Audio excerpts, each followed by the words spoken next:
فرعون ایک وہ ایمان والی عورت تھی، بہت زیادہ ایمان والی۔ ہم لوگوں کو دیکھنا چاہیے، آخر ان کا ایمان اتنا پختہ، اتنا چٹان جیسا تھا کہ انہوں نے ذرا بھی وہ فرعون سے نہیں ڈری کہ ہمارا کیا حشر ہوگا، جبکہ میری اس عورت کے ساتھ یہ ہوا ہے، کہیں میرا بھی کچھ ایسا حشر نہ ہو۔ ایسا چٹان والا ایمان۔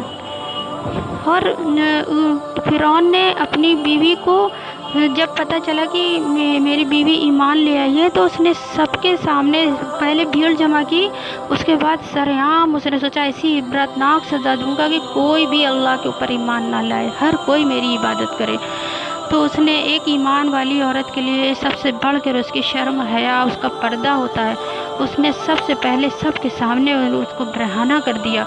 سوچئے یہ کیا ظلم کم تھا ایک عورت کے لیے، ایک ایمان والی پاک دامن عورت کے